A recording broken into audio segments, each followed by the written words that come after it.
It's time for the review of what's making the headlines in the papers this morning with Arise News analyst, Dr. Constance Ikubu. Good morning, Doctor. Hey, good morning, Kechi. It's good to see you. Likewise. I hope you had a good weekend and you're well rested. Yes, I'm well rested, thank you. Okay, and good morning to Charles and Yolanda. Good morning, Dr. Constance. Dr. Constance. Good to see you. Good to see you too. Great report earlier. Oh, thank you very much. Thank you very much.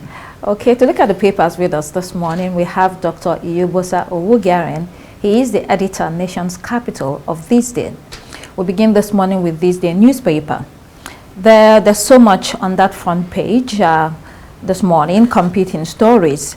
We have Governor Babagana Zulum of Borno State pleading to the federal government not to allow mounted town fall to terrorists in the face of renewed onslaught from Boko Haram and Islamic State West Africa province, ISWAP. There's also the powerful economic impactful story of $5 billion African Energy Bank in final stages before kickoff. The headquarters of that bank, by the way, will be in Abuja. They're looking at it currently before everything comes together. We have photo news, frenemies, former President Olusegun Obasanjo and Professor Wole Soyinka, all smiles, at the National Sports Festival in Ogun State. We know that these two men do not see eye to eye, arch rivals, if you may. So this picture speaks 1,000 words. And then finally to President Bola Tinubu in a handshake with Pope Leo XIV, talking about peace and tolerance. He looks rather dapper in a suit, I would say. I don't think I've ever seen him in a suit. I don't know about you guys. Never on live TV. Yeah. Only in pictures. Well, I know. I think, the tailor who made this suit is good. Yeah. I mean, I can't say more. It doesn't look bad at all. Okay. Dr. Wugaran, please take it away. Well, I like the picture, the book picture. That of President Bola Tinubu and the Pope. Like somebody said, I think this is the first time I'm seeing him wearing the suit, and he looked very good on him. And for Soyinka and Obasanjo, of course, they are from the same state. Whenever they meet in an occasion like this, like that, they have a way of exchanging peace and all that. So it's not new, even though they are sworn enemy when it comes to national issues. Now, looking at the governor of Borno State, the statement he made yesterday, which was virtually in all the paper today, I think the governor should find a way to de-emphasize this publicity propaganda about the activities of terrorists in the state. I think they should do more, being proactive, find a way to deal with the issue rather than being on the newspapers every day talking about terrorism, how terrorism is ravaging the Borno State. I also believe that as a governor of that state, he also has a responsibility to find a way to reduce the action of terrorists in that state. I know very well that the military and other security agencies, they are doing everything, to stop the problem, to stop the challenges and reduce the activities of terrorists in that state.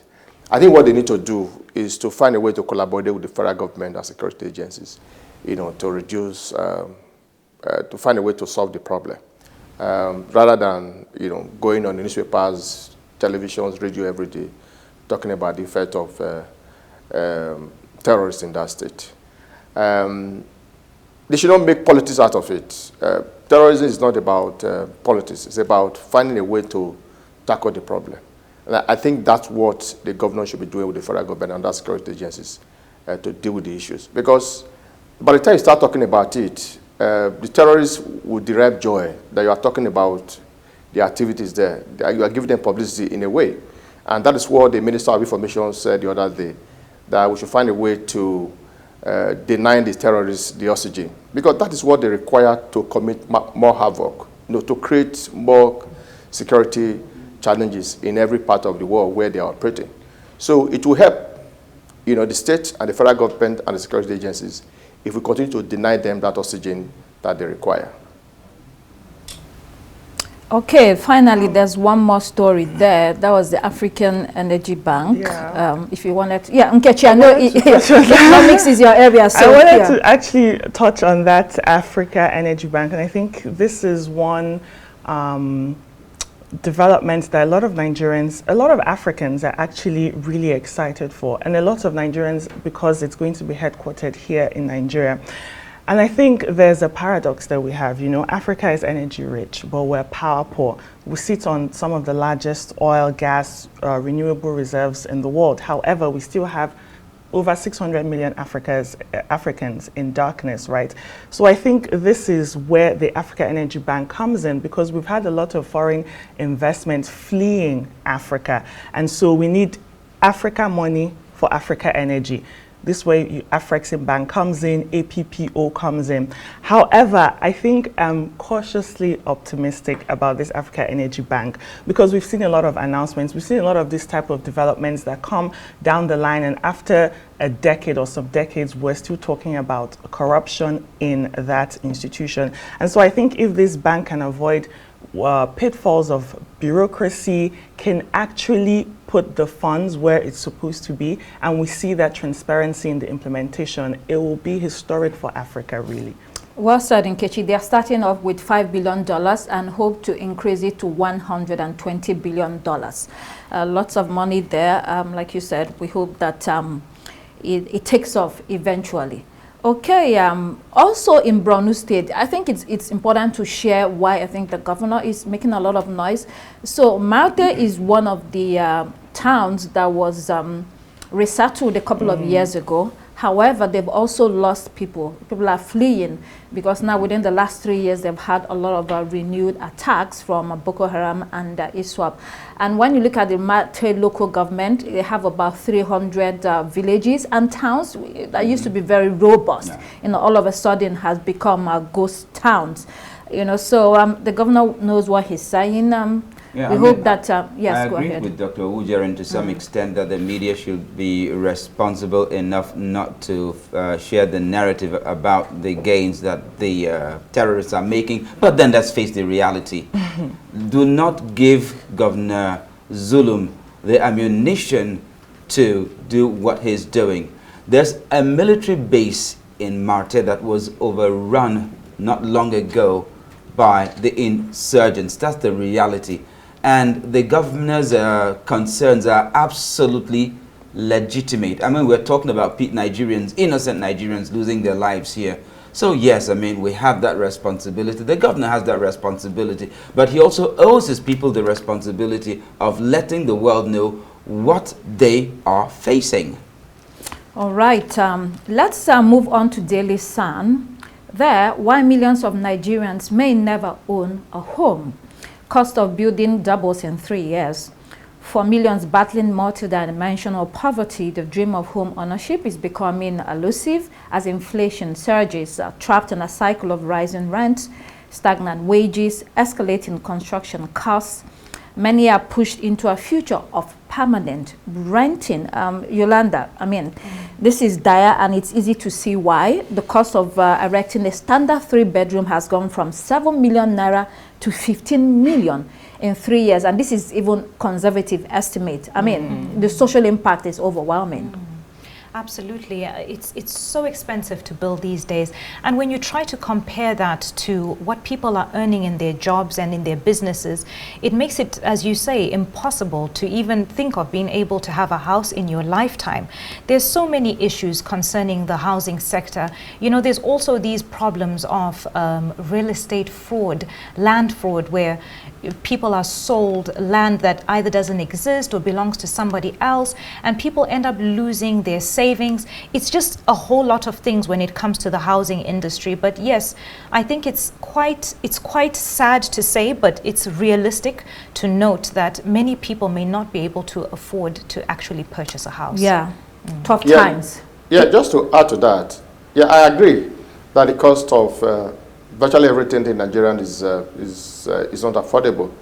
But if you also look at it, one of the most thriving industries in the Federal Capital Territory is housing. True. Go to everywhere, every part of it, and you see people, you know, building houses, estates, buying plots and all that. And the question to ask yourself, where is this money coming from? Good so question. I just want to, where is this money coming from? But I think most people, the majority, those who are affected in this challenge are the civil servant, who earned maybe about 70,000 naira at the end of the month. And even that 70,000 naira is not enough for them to transport themselves to offices, every month.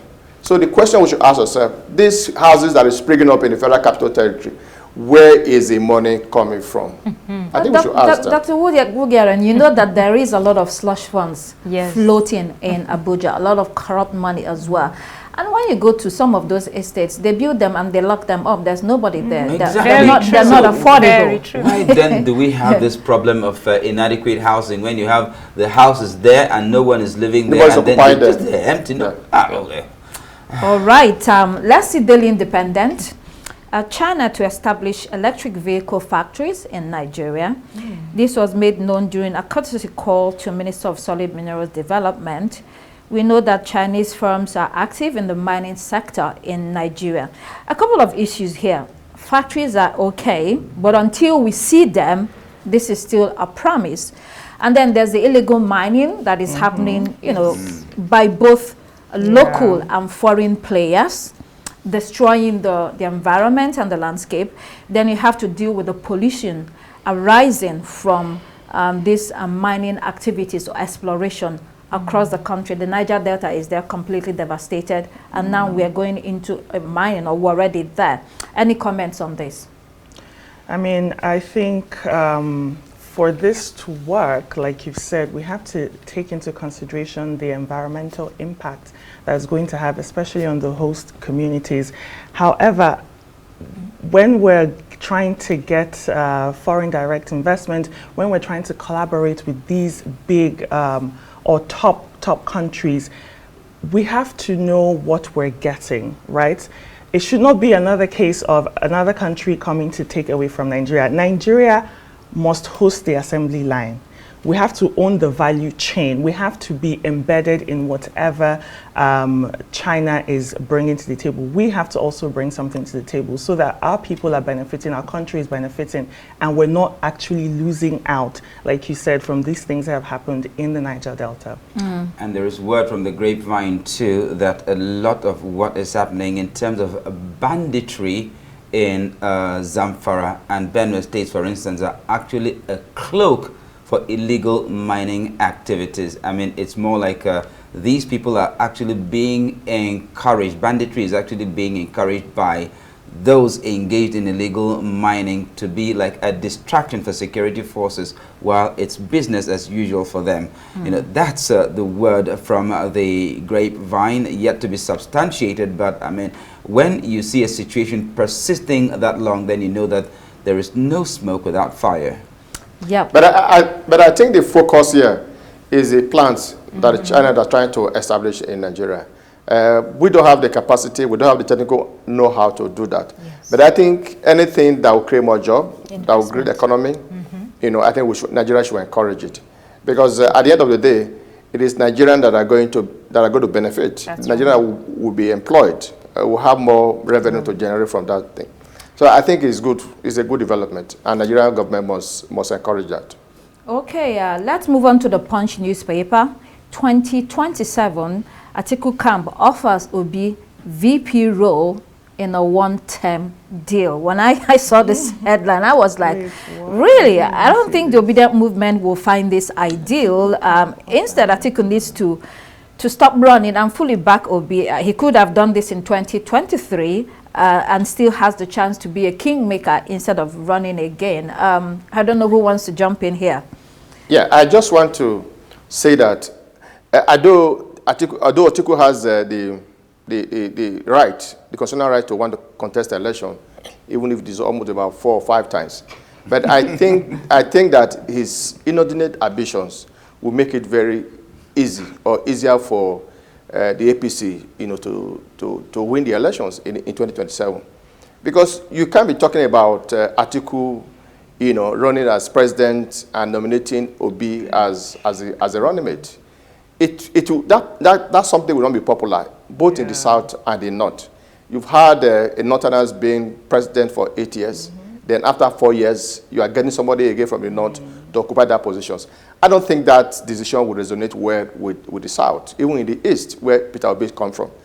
Obi has shown the capacity that is popular across the country. So why can't they look for a running mate that will run with him from the northern part of the country? In the last election, this is somebody who joined the race just a few months to the elections, and look at the number of votes that he scored. But I think Obi is popular. If they want to retain presidencies in the South, all they need to do, I'm talking of the coalition now, is to get somebody from the North to run with Peter Obi. And that is the only way they can put up a very strong opposition to the current APC-led government at the federal level and the state level. But for Atiku to be talking about offering Peter Obi a VP ticket, for me, is unheard of. It's really unheard of. It's quite funny, actually. And you know, there's also that one-term deal. I don't think a lot of people would believe that someone runs for one term and wants to go. It happened during President Goodluck Jonathan. Yeah. So I don't know if anybody believes that. How do you trust Atiku, who's been fighting to be president of the country for almost about 2 decades, and now you now give him a presidency, and you think he will run for a term, and just step aside? Not that Atiku that I know very well. All right. Let's look at New Telegraph. FCCPC's frivolous fines will trigger more multinational exit, according to organized private sector. They said that the Federal Competition and Consumer Protection Commission moved to slam $220 million fine on Meta, the parent company of Facebook, WhatsApp, and Instagram, and the move to halt price increase by DSTV and GoTV, and the intimidation of Coca-Cola for infractions will hurt Nigeria. These matters must be handled with mutual respect and understanding, says OPS. Well, Nigeria is often seen as a difficult place to do business because of policy inconsistencies, bureaucratic bottlenecks, and the rest of them. But there's also the fact that this is an economic space where companies come in and get away with a lot of infractions, you know, that you cannot commit insane crimes. So yes, there has to be a balancing act to be done here. Nkechi, if you want to come in, yeah. I think you're right with what you said. Yes, we have a lot of multinationals leaving because of policy somersaults, uncertainty with the FX. But also, it's important for us to protect our consumers. Like you said, some of these multinationals, the things that they get away with in Nigeria, they cannot get away with a quarter of that in other climes. So if our commission, the FCCPC, is putting consumers first, putting Nigerians first, and also making sure that these multinationals, these big corporations, are following the rules as they should be in the country. If that makes it difficult for them, then they can leave. Mind you, as these companies are leaving, there are other companies that see potential in Nigeria that are coming to the country, and is also creating an opportunity for us to create our own as well. And so I think the FCCPC is on the right track. We've been sleeping for too long and letting these multinationals run amok in the country. All right, let's quickly look at Abuja Enquirer. My fight is with Sekibo, Omehia, Okpara, not Fubara, according to Wike. We also have a Vanguard newspaper this morning. Herdsmen, bandits strike in Benue, Kebbi, Imo, Ondo, Kogi, kill 33. And then manufacturing sector rebounds as revenue profits soar. Then on to Guardian newspaper. MPC at crossroads over rate hike amid sticky prices, global uncertainty. Then let's quickly go to the international headlines. Daily Graphic, no cause for alarm over power, the Ghanaian Minister of Energy and Green Transition on that front page telling Ghanaians that the government is taking proactive measures to provide reliable electricity. Then we have Citizen newspaper, Cyril must save the boer. They are asking President Cyril Ramaphosa not to protect the rights of Afrikaners when he meets, or he has to commit to that when he meets President Donald Trump this week. And they also asked him to condemn the song "Kill the Boer." And then, I mean, this whole campaign against the South African government has gained incredible momentum. Agreed, South Africa has issue of tremendous crime, but I think all races are also equally affected when it comes to crime and violence in South Africa. Yolanda, if you want to come in here. I was really hoping that you were going to pass on this. Oh, really? Okay. No, no problem. Pass on to Charles. No. The reason I say this, is because this is a very sensitive headline. It's a very sensitive topic to discuss because any issues that border on racism, especially in this case where online it has been called often reverse racism, is really hard to, speak on. But I will say this, it's a very big week for Cyril Ramaphosa with his trip to the US and, speaking to Donald Trump. There are many things that need to be discussed. And I hope that he brings forward the right cards to play this correctly. Because last week we just had the 49 Boers who arrived in America. Actually, you were right. It was 59, not 49. Oh, thank yes. you. Yes. I just corrected myself because yes. I remembered what you had said last week. But yes, okay, the 59 Boers that had arrived in America. And these kind of discussions are very sensitive, all from Elon Musk when we were speculating whether he will be present for these discussions. So now all this pressure for him to condemn this song and go against people's free rights in singing what they want, I really don't know what to say. It's a very, very sensitive issue. Okay, a lot to deal with there. Let's stay with Citizen. There's another story. Controversial Nigerian pastor, Omotosho, leaves South Africa. He was deported after being found not guilty on 32 charges of rape, sexual exploitation, and human trafficking. He already spent 8 years in jail. His acquittal has been criticized by some South Africans. He's 66. What a way to end the career in the house of God, And then moving on to the Daily Telegraph. Don't laugh. This is not funny at all, No, I was saying that his career really ended. Yeah. Well, I mean, he could rebound in Nigeria. Yeah. When you come back here, you can do anything. Absorbed into his ministry. Yes. Yeah. You're correct. The Daily Telegraph, Labour revolt over Brexit betrayal.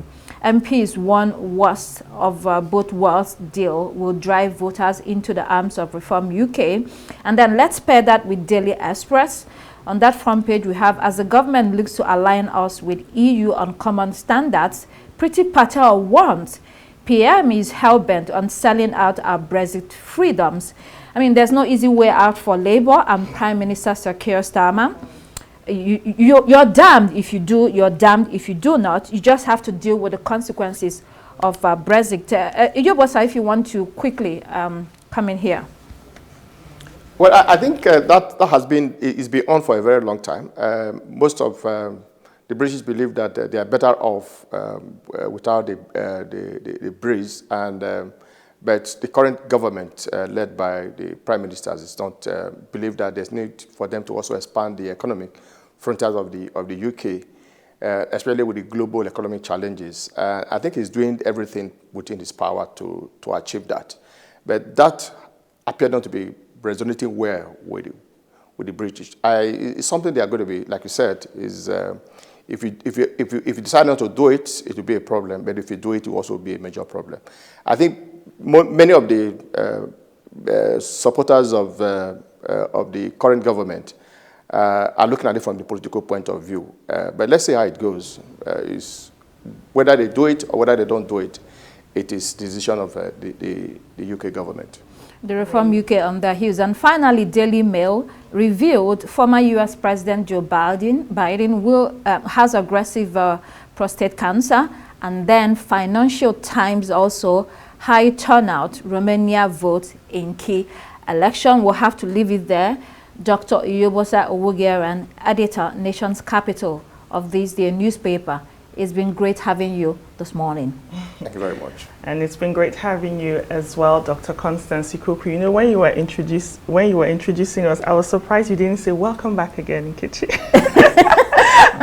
You were about to say that and you were like, no, maybe I should say something else. You want to change it up, you have to be dynamic. Yes, dynamic, amazing. Thank you so much for being here with us on Daybreak. That's all we have for you here. I am Nkechi Nana. And I'm Charles Eruka. It's goodbye from me. And I'm Yolanda Robert. Please do keep it here on Arise News. The morning show is next. Bye-bye.